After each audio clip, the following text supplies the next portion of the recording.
Monsieur Ferrigno, Enzo, bonjour. Bonjour. Comment ça va? Ça va et vous? Ça va, tip top, merci. Ce que je te propose, c'est qu'on se tutoie, ça va être plus Ouais, simple. avec plaisir. Ok. Un grand merci d'avoir accepté cette invitation aujourd'hui. De rien.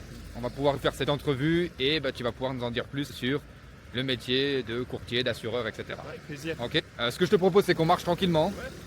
Enzo, est-ce que tu peux rapidement te présenter? Alors moi je m'appelle Enzo Ferrigno, j'ai 23 ans. Ça va faire 4 ans à peu près que je suis ici sur Genève. Donc je suis courtier en assurance et prévoyance. C'est quelque chose qui me plaît bien. Et surtout ce qui me plaît c'est la ville dans laquelle je travaille, l'emploi du temps. Pas uniquement le métier mais aussi le cadre et le mode de vie qui va avec. Est-ce que tu peux nous préciser ce que tu fais aujourd'hui dans l'assurance? Aujourd'hui j'accompagne tous mes clients, qu'ils soient indépendants, salariés ou même des personnes au chômage ou juste des personnes qui ont besoin de renseignements. Le but c'est vraiment d'accompagner les clients dans tout ce qui va être solution d'assurance, de prévoyance. En Suisse on va avoir plusieurs thèmes qui vont être abordés différents. Donc différemment les assurances maladie, de la prévoyance qu'on peut ne pas avoir en France, tout ce qui va être fiscalité aussi, les accompagnements des personnes salariées indépendants comme je l'ai dit. Donc en soi mes journées elles se rythment un petit peu à accompagner mes clients, leur proposer des solutions, faire des audits de justement leur situation et leur proposer des choses adaptées. Ok. Est-ce que dans le cadre de ton activité, tu fais uniquement les particuliers ou aussi les entreprises? Les particuliers et les entreprises. Moi, ma spécialité, c'est quand même les particuliers, mais on a des méthodologies et des personnes qui sont spécialisées dans chaque domaine pour pouvoir justement accompagner particuliers ou entreprises. Depuis combien de temps tu es dans ce domaine maintenant? Moi, ça va faire à peu près 2 ans et demi que je suis vraiment dans l'assurance. Oui, ça se passe bien, ça va. Magnifique. Avant ça, qu'est-ce que tu faisais? Alors moi, avant ça, j'étais rien à voir, j'étais dans les piscines, donc dans la construction. Un métier vraiment manuel. Toujours été après attiré par des choses, on va dire, plus contact client. C'est un petit peu ce côté que j'avais dans le bâtiment qui m'a fait switcher et changer totalement de carrière, quoi. Et surtout les opportunités que j'ai pu créer en venant ici. Est-ce qu'un jour, tu pensais travailler dans le domaine de l'assurance? Bien, pas du tout. Non, pas du tout. Ok, comment c'est venu? Comment c'est venu? En rencontrant du monde ici, en voyant un petit peu comment ça se passait, en étudiant aussi la chose, voir si ça me plaisait, voir quel était le métier, voir exactement ce que j'allais faire. Et puis au fur et à mesure, j'ai pris mes décisions et c'est ce qui m'a amené là-dedans. Donc, est-ce que c'est toi qui as choisi ou c'est une opportunité qui s'est présentée à toi? C'est un petit peu les deux. L'opportunité, elle se présente à nous. Après, si on reste chez nous, je pense pas que l'opportunité se présente. Le but, c'est de rencontrer du monde, de prendre des initiatives, puis pas rester un petit peu pas dans sa zone de confort. Et voilà, essayer de voir ce qu'il y a ailleurs et puis être curieux, je pense.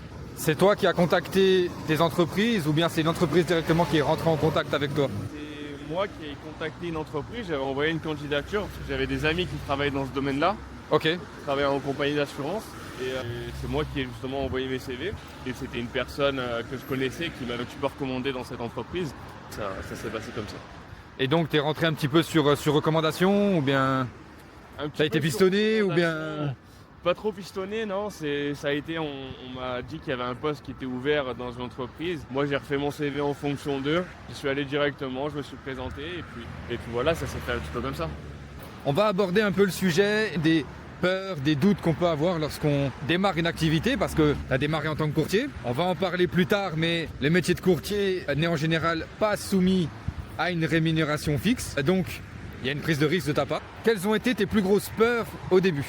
De ne pas être conscient de ce que le métier impliquait, on va dire.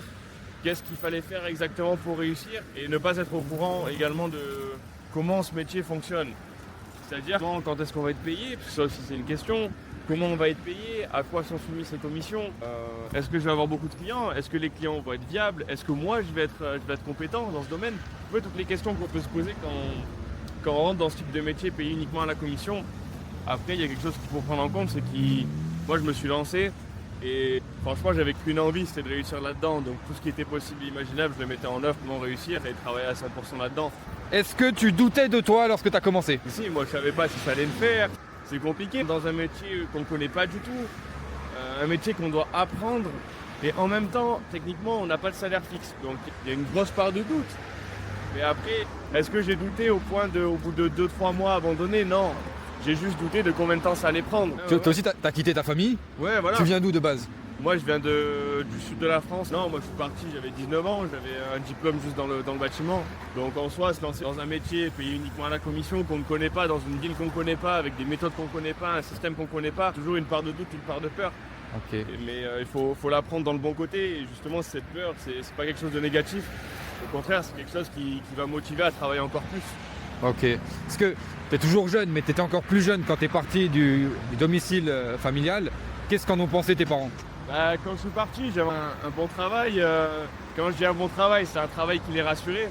C'est quand je suis parti dans les assurances que là, à ce moment-là, ce genre de métier payé uniquement à la commission, ça leur a fait un petit peu peur. Mais en soi, j'avais déjà des bases solides et puis ils me connaissaient, ils me faisaient confiance.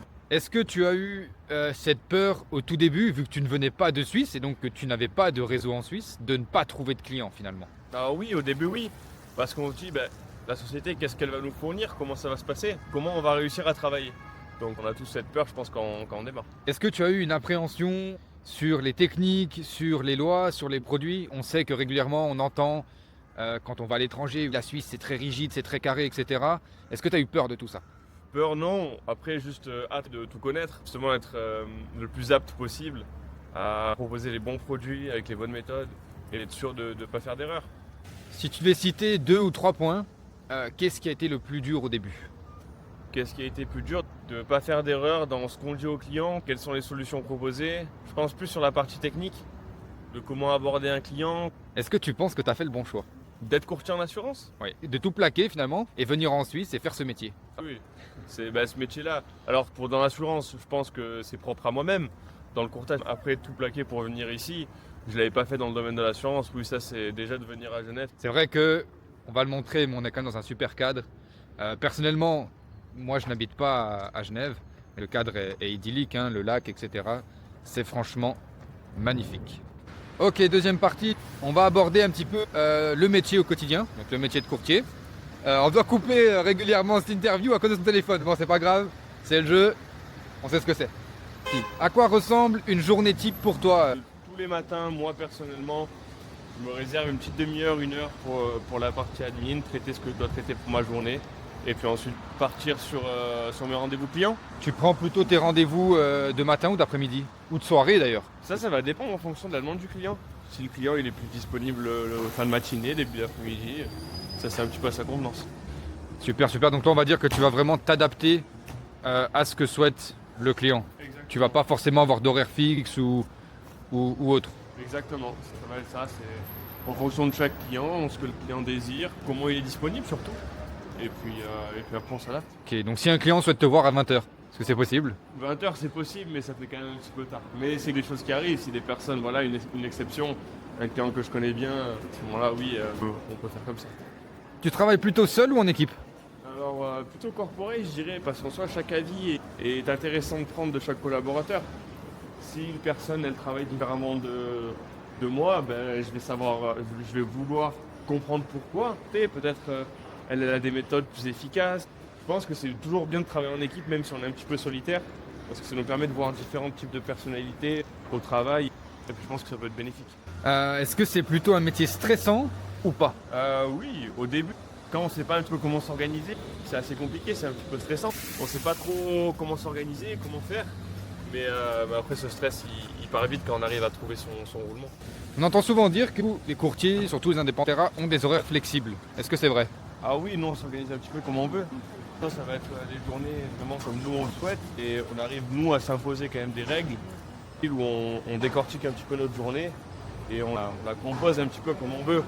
C'est-à-dire, voilà, le matin, je suis en admin, l'après-midi, je suis en clientèle, ou l'inverse. On est très libre sur nos horaires, nous organiser.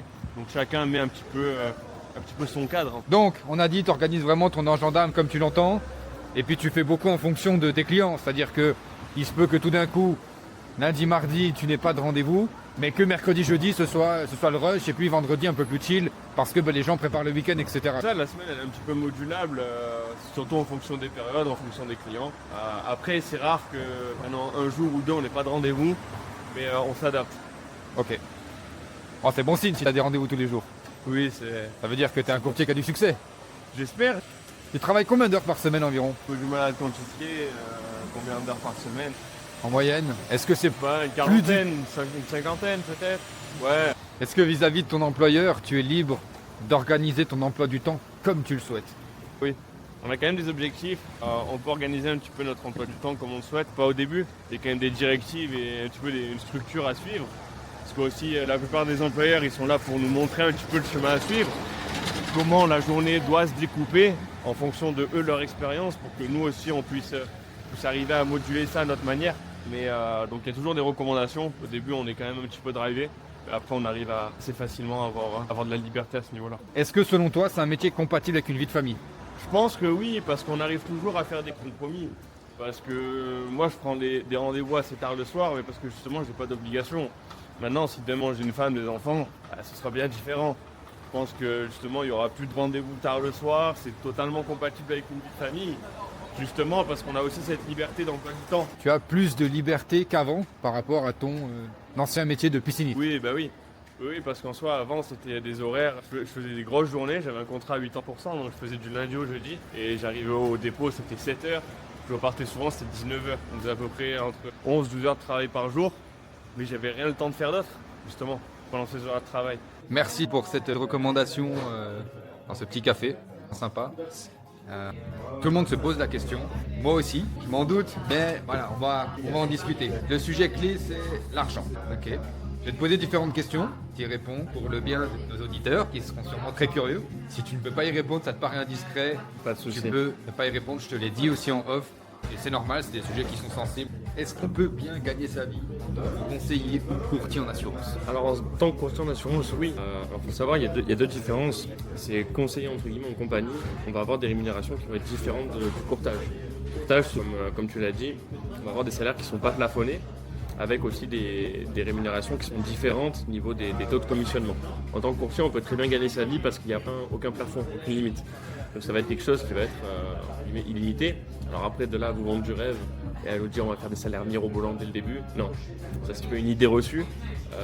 Même moi, à l'heure actuelle, il va y avoir peut-être des mois où on va gagner beaucoup moins bien sa vie, d'autres mois on très bien sa vie. Il faut juste avoir la bonne méthodologie, de savoir comment on adapte son travail, un peu notre roulement et puis voilà comment on voit évoluer notre carrière dans le courtage et comment on voit les choses au moyen ou long terme. Sans indiscrétion, est-ce que tu gagnes mieux ta vie qu'avant dans le domaine des piscines quand tu travailles dans le sud de la France?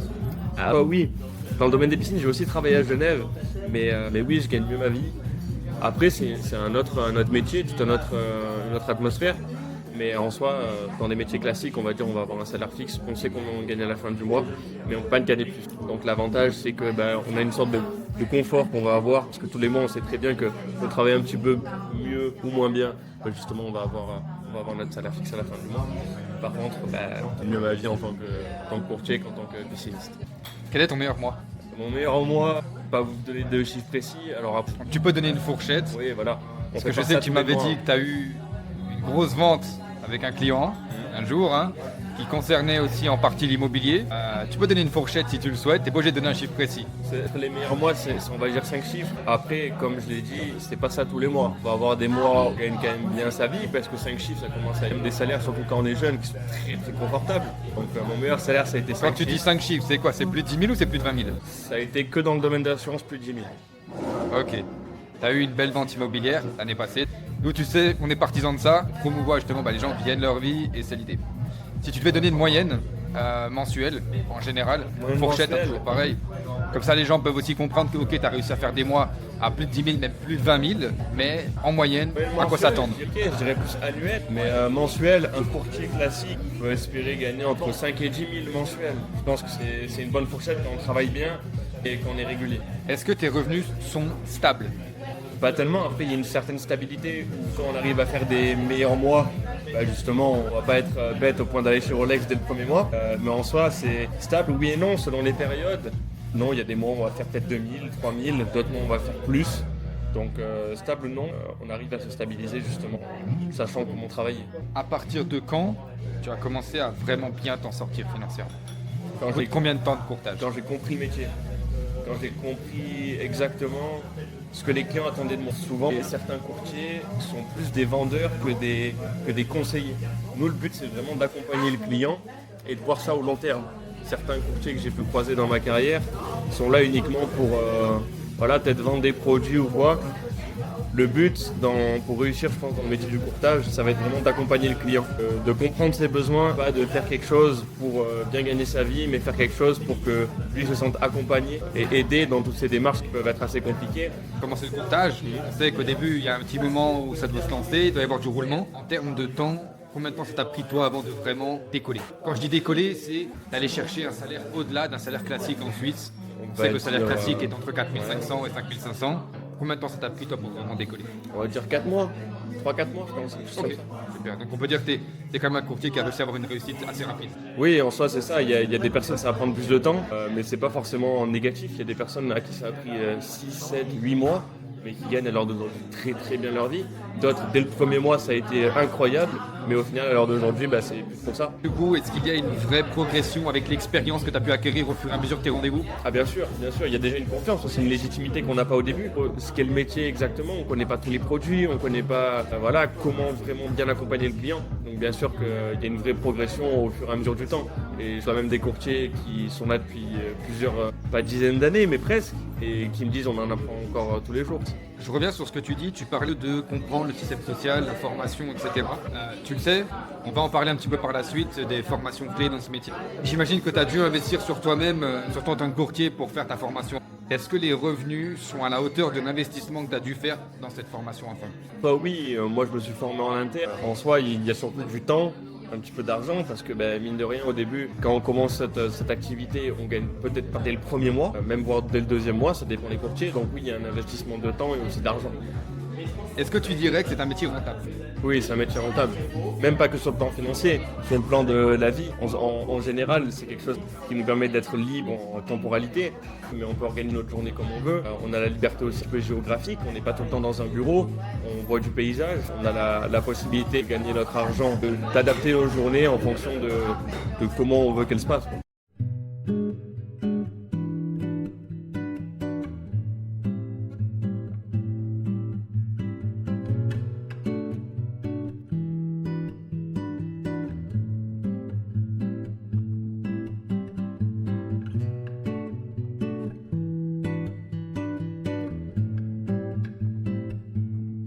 Après cette petite marche du coup dans la vieille ville de Genève, tu nous as emmenés au Bistrot des Arts. Tu es un habitué ici, c'est ça? Oui, c'est sympa ici, j'aime bien. C'est ta cantine. Donc là on est dans la vieille ville de Genève. Comme on peut le voir, il y a vraiment du monde en terrasse, parce qu'il y a un super soleil. C'est magnifique. Et puis franchement c'est super joli. J'étais jamais venu ici. Montrer rapidement sans trop montrer les gens. Hop, franchement c'est super sympa. Petite carte, Bistrot des Arts pour ceux que ça intéresse. Ok. Ce Ferrigno. Santé. Encore merci du coup pour cette interview puis pour cette petite demi-journée passée ensemble. Plaisir. On va continuer tranquillement avant que le plat arrive et puis comme ça on aura encore quelques réponses à nos questions. Ok. Alors on a parlé un petit peu cash, argent, etc. Les difficultés et la réalité du terrain, c'est important. Il ne faut pas non plus qu'on embellisse la chose. Il faut aussi dénoncer la réalité du terrain. Et on le sait, le métier de commercial, le métier de courtier n'est pas toujours une évidence, n'est pas toujours bien vu. L'idée aujourd'hui, c'est aussi d'expliquer pourquoi et de dire les choses. Quelles sont les plus grosses difficultés du métier? D'être constant et de ne pas perdre entre guillemets la motivation quand on va avoir des semaines peut-être qui sont un petit peu moins productives que d'autres. Je m'explique, quand on va avoir plusieurs rendez-vous clients, il y en a beaucoup qu'on va peut-être pas signer ou qui vont peut-être pas se passer comme prévu, et le but c'est qu'on a quand même cette pression quand on démarre d'avoir en fait un métier qui est rémunéré qu'à la commission. Donc le fait de ne pas justement pouvoir signer tout ce qu'on aimerait et que les semaines ne se passent pas forcément comme on le souhaite au début, ça va être quelque chose d'assez compliqué à gérer au début. Parce qu'on va se dire, en fait le stress va prendre le dessus par rapport aux petits échecs qu'on peut avoir au début de notre carrière. Donc je pense que le plus difficile au début, ça va être d'arriver à passer outre cette peur et ce stress de cette semaine ne se passe pas comme prévu, comment je vais faire, est-ce que ça va le faire? Et justement, juste de rester dans une lignée où on fait notre travail correctement, on apprend, on se remet en question. Et je pense que c'est un petit peu ça le plus dur au début. C'est quoi l'erreur numéro 1 des débutants? L'erreur des débutants, c'est peut-être vouloir trop se précipiter. C'est là que je parle de signature, parce que c'est un petit peu le nerf de la guerre. Mais je pense que le plus compliqué, ça va être de trop vouloir signer dès le départ et pas en fait accepter les erreurs pour justement comprendre et s'améliorer au fur et à mesure du temps. Selon toi, qu'est-ce qui fait que certains abandonnent? Je pense un manque d'accompagnement au début. Quand on est courtier, on commence souvent dans une structure, il ne faut pas hésiter à aller voir son manager. Je pense que ce qui va être clé au début, ça va être l'accompagnement qu'on va avoir. Des personnes arrivent d'autre part de la France et qui viennent sur Genève et qui commencent directement ce métier. Ils ont le lieu qui change, le cadre qui change, leur mode de vie qui change, son métier qui change. Il faut qu'ils aient un vrai accompagnement. Donc je pense que le facteur clé, ça va être de vraiment parler à son manager, lui dire ce qui ne va pas, poser des questions et surtout se renseigner chez nous quand on rentre le soir. Ok, j'ai réussi à faire ça j'étais pas assez au courant, j'étais pas assez informé sur ça. Faire notre propre recherche sur internet. Et selon toi, est-ce que tout le monde peut réussir? Non, je pense pas. Il faut aimer les gens, aimer le contact humain, aussi une petite prise de risque. Il faut vouloir faire ce métier et il faut être conscient de ce que ça implique. Donc il y a beaucoup d'indépendance dans ce métier. On n'est pas souvent pris par la main, donc il faut quand même prendre des initiatives, se renseigner. Et puis c'est pas un métier qui est fait pour tout le monde, mais c'est pas péjoratif. Qu'est-ce qui fait vraiment la différence selon toi entre ceux qui réussissent et ceux qui ne réussissent pas malheureusement? Il faut aimer ce métier. Si on n'aime pas et qu'on le fait juste pour peut-être espérer gagner de l'argent. Est-ce que pour toi ce métier est un tremplin pour enchaîner sur d'autres expériences professionnelles en Suisse ou bien devenir indépendant de sa société? Bien sûr, c'est un métier qui va nous faire rencontrer beaucoup de personnes, beaucoup de monde. Dans une ville où quand on arrive et qu'on ne veut pas faire ça, quand on est né ici, on n'a pas fait nos études là-dedans, on connaît personne, donc c'est un métier qui va nous faire rencontrer beaucoup de monde. On a la chance aussi de mettre en place des partenariats avec plusieurs types de personnes pour justement nous amener des clients. Ces personnes deviennent des partenaires qui nous recommandent à d'autres partenaires. Donc c'est un métier un petit peu de tremplin pour justement créer un réseau. Et après, si jamais c'est quelque chose qui nous plaît plus, de pouvoir rebondir sur autre chose, avoir des compétences dans le domaine de la vente, dans le domaine de l'accompagnement, le relationnel client. Donc oui, je pense que c'est un métier de tremplin. On va parler un petit peu maintenant de tout ce qui est formation et compétences. On l'a dit, toi dans un premier temps tu étais en France, Oui.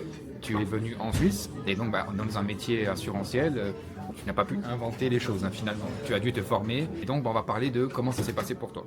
Ma première question est, selon toi, est-ce qu'on peut réussir sans formation? Ça va être, je pense, assez compliqué parce qu'il y a plusieurs modules. On ne propose pas, par exemple, quand on dit en France, c'est les assurances. En Suisse, il y a plusieurs modules. Module maladie, module prévoyance, module non-vie individuel, module vie individuelle. C'est quand même des choses qui sont assez complexes. Si on passe un diplôme en Suisse, c'est quand même un diplôme assez réputé là-bas. Donc ça va être quelque chose qui va être très complet et réussir sans formation, pour moi, c'est quasi impossible. On ne peut pas tout trouver sur Internet comme ça ou en se renseignant nous-mêmes de notre côté. Est-ce que selon toi la théorie est plus importante ou bien la pratique? La théorie, je pense que la théorie pour passer l'examen, ça va être le plus important. Toi Enzo, on est bien d'accord que lorsque tu es arrivé en Suisse, dans le domaine assurantiel, tu as d'abord commencé par la formation avant finalement d'aller rencontrer les clients. Bien sûr, je me suis formé en amont, donc c'est ce qui m'a permis justement d'avoir un petit peu les armes et les bases. Et justement pour revenir à ce qu'on disait tout à l'heure, j'avais la théorie, après j'ai mis en pratique et tout ça s'est développé au fur et à mesure. Est-ce que pour toi c'est possible de mettre la pratique avant la théorie? Non, c'est pas possible parce qu'il faut quand même qu'on ait des bases et qu'on sache de quoi parler. Donc il faut d'abord bien maîtriser la théorie et ensuite ça se fluidifiera par la pratique. Merci beaucoup. Je vais détruire. Ce que je te propose, c'est qu'on continue rapidement avant d'attaquer, comme ça ne refroidit pas trop. Il faut aussi qu'on comprenne, et je te laisse nous expliquer ça, mais on donne des conseils à des clients, enfin tu donnes des conseils à des clients. Par exemple, si je te donne l'exemple d'une prévoyance, d'une assurance vie, c'est un contrat qui va durer 15, 20, 25, peut-être par moment 30 ans. Imaginons que tu fais une erreur. Est-ce que ça pourrait avoir un impact? Oui, ça pourrait avoir un impact. C'est aussi pour ça qu'il faut bien être conscient qu'il faut mettre en place la théorie et bien assimiler tout ça avant de le mettre en pratique. Parce que nous, on va accompagner des clients sur des périodes qui sont, comme tu l'as dit, assez longues. Donc il faut être sûr de ce qu'on fait. Après, il y a quand même le check-up de la direction avant justement signature. Mais le but, c'est dès le départ de faire les choses bien pour bien expliquer aux clients et pas avoir à revenir sur les contrats, pas avoir à changer quelque chose. Bien mettre en place tout ça au début pour que les premiers clients puissent nous faire confiance amplement. Si tu pouvais revenir en arrière, tout début que tu as commencé, qu'est-ce que tu ferais différemment? Peut-être moins me mettre la pression dès le départ parce qu'il y a une bonne pression et une mauvaise pression. La mauvaise pression, c'est je dirais, est-ce que je vais y arriver, est-ce que ça va le faire, peut-être est-ce que je vais gagner de l'argent, est-ce que c'est fait pour moi. Mais c'était aussi de la bonne pression parce que c'est ce qui m'a permis de redoubler d'efforts. Mais après de là à me dire est-ce que je changerais quelque chose, non je pense pas, ça a été les mauvaises comme les bonnes expériences, ça a été quelque chose qui m'a beaucoup appris. Donc je pense pas que je changerais quelque chose. Tu as su rebondir sur des potentiels échecs que tu as eus? Bien sûr. Et au contraire, tous les échecs que j'ai eus, c'est des choses qui m'ont appris, donc je regrette pas de les avoir fait. Au revoir, bonne journée. Venez seulement madame. Merci beaucoup, bonne journée. Ça tourne. Ça tourne pourquoi alors? C'est pour un petit vlog au restaurant. Un vlog au restaurant au Bistrot des Arts. Ouais. Vous avez aimé? Un super bon Creux Hermitage. Ça c'est Le domaine Yann Chave 2023. magnifique. Hyper fruité, un peu piquant, on adore. Vous êtes un habitué? Très content. Oui, on est des habitués. Si on dit qu'on est des habitués, c'est la table devant. La table haute. Moi, j'habite pas ici. Ah ouais, c'est vrai qu'avec ce soleil, on n'a pas eu le courage. Et je vais te dire, même avec la pluie, c'est le meilleur. Moi j'habite pas là, je veux dire ici c'est l'été au Canada. Magnifique, merci messieurs dames, bonne journée, bon appétit. Quel conseil donnerais-tu à quelqu'un qui hésite à se lancer? Je pense de bien réfléchir, s'adapter à sa situation et si c'est ce qu'il veut. Quand on se lance dans ce métier et quand on vient ici exprès pour ça, il faut être conscient qu'on change totalement de vie. Donc c'est quelque chose qui peut faire peur au début, mais c'est quelque chose que je conseille à tout le monde. Donc juste bien être conscient de ce que ça implique, de changer de vie, de relever de nouveaux challenges. Et c'est ça aussi qui est stimulant, mais surtout de ne pas lâcher une fois qu'on y est, se donner à 100%. Qu'est-ce que tu aurais aimé qu'on te dise ou qu'on te conseille lorsque toi tu as commencé? De ne pas appréhender la réaction des gens. Quand peut-être on n'a pas la réponse à une question d'un client ou quoi que ce soit, de ne pas hésiter à dire qu'on ne sait pas, de ne pas hésiter à poser des questions à ses supérieurs, de ne pas appréhender les rendez-vous clients et on va voir un client et qu'on ne maîtrise pas tout, qu'on n'est pas sûr de tout. Ne pas hésiter à le dire, un client sera toujours plus content d'entendre. Écoutez, j'ai pas la réponse à cette question, je vais voir avec ma direction et puis je vous reviens, plutôt que d'essayer de dire quelque chose dont on n'est pas sûr à 100%. Selon toi, quelle est la qualité indispensable pour réussir? La détermination, je pense. Détermination, Ouais, je pense. la rigueur aussi. Hein. Ouais, la rigueur. Accepter, La rigueur. se lever tous les matins. Accepter des journées beaucoup moins agréables que d'autres, je pense que ça fait partie du métier. Est-ce que c'est un métier que tu recommandes aujourd'hui? Oui, oui, c'est un métier parce que même si les assurances ça fait pas rêver, c'est quelque chose qui nous permet de rencontrer énormément de monde, de voir différents paysages même, développer son réseau. Et puis, comme on vient de le faire, il n'y a pas tous les métiers où on peut aller manger dans un café comme ça, pouvoir se poser, aller dans plusieurs restaurants, bouger de ville en ville. Le métier en lui-même fait rêver parce qu'on a un style de vie qui est très différent des métiers classiques qu'on peut connaître. Qu'est-ce que tu dirais à quelqu'un qui hésite à se lancer et qui regarde cette vidéo? S'il regarde cette vidéo, c'est que je pense que déjà le métier l'intéresse, ou alors cette opportunité l'intéresse. Je lui dirais de bien réfléchir et une fois qu'il est sûr d'y aller. Merci beaucoup pour ton témoignage. Merci Enzo. à toi. Merci pour ton temps, franchement, précieux. On va te laisser tranquillement aller faire ta journée. Tu m'as dit que tu avais des rendez-vous, donc on va te laisser y aller. En attendant, c'était vraiment hyper intéressant. Dernière chose, avant de terminer, si des personnes veulent te contacter, que ce soit pour des conseils ou bien pour travailler avec toi, où est-ce qu'elles peuvent te joindre? Ils peuvent me joindre sur mon numéro de Natel ou alors même sur mon adresse email. Est-ce que tu as un LinkedIn à partager? C'est peut-être. Ouais, c'est Enzo Ferrigno. Donc, Ok, bah écoute, on le mettra en lien pour être sûr quel type de personnes, quel type de clients aimerais-tu qu'on t'envoie? des clients qui posent beaucoup de questions. Un peu comme moi. Ça c'est top, voilà, c'est super ça. Ok, je mettrai toutes les infos en description de la vidéo. Un grand merci. Si ce métier vous intéresse et que vous voulez être accompagné correctement dès le départ, toutes les infos seront en description. Je Merci, fais Rigno Maxime. Enzo, un grand merci.